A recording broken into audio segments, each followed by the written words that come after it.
महाशिवरात्रि का पर्व भगवान शिव और माता पार्वती की पूजा का दिन है। इस दिन भगवान शंकर और माता पार्वती का विवाह हुआ था।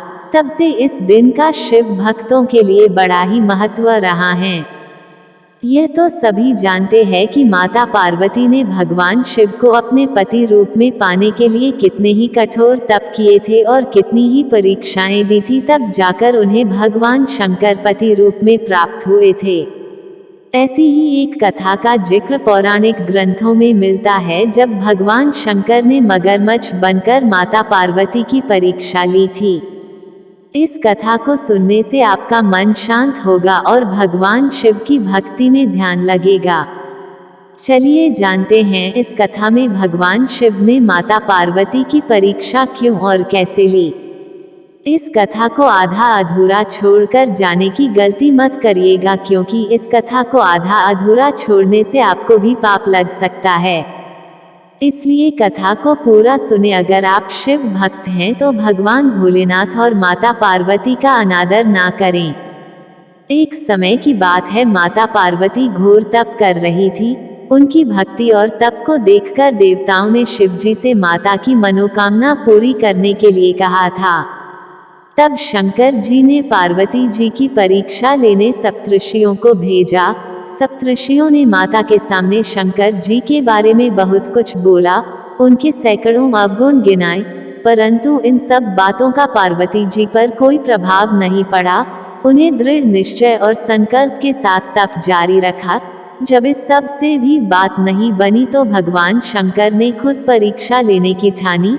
भगवान शंकर प्रकट हुए और माता पार्वती को वरदान दिया। उसी समय जहां माता पार्वती तप कर रही थी, वही तालाब के पास मगरमच्छ ने एक लड़के को पकड़ लिया। लड़का बचाने के लिए शोर मचा रहा था।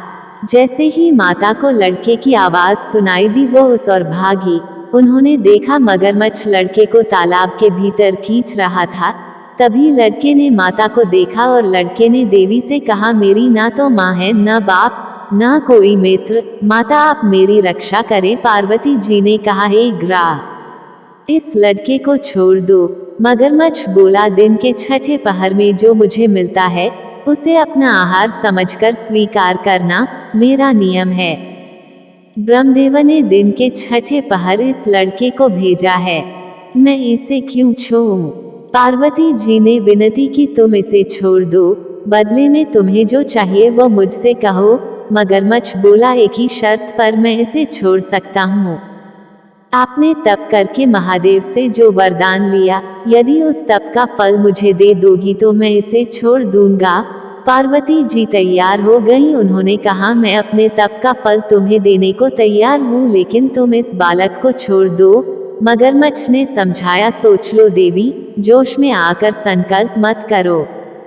हजारों वर्षों तक जैसा तप किया है वह देवताओं के लिए भी संभव नहीं। उसका सारा फल इस बालक के प्राणों के बदले चला जाएगा।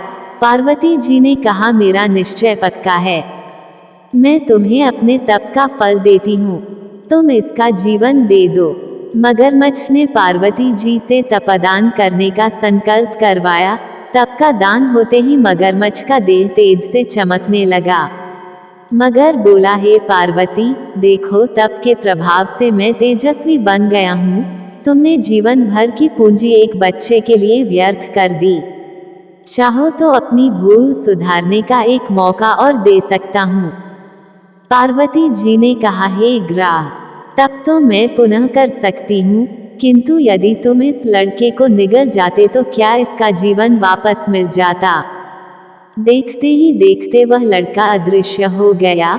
मगरमच्छ लुप्त हो गया। पार्वती जी ने विचार किया कि मैंने तप तो दान कर दिया है, अब पुनः तप आरंभ करती हूँ।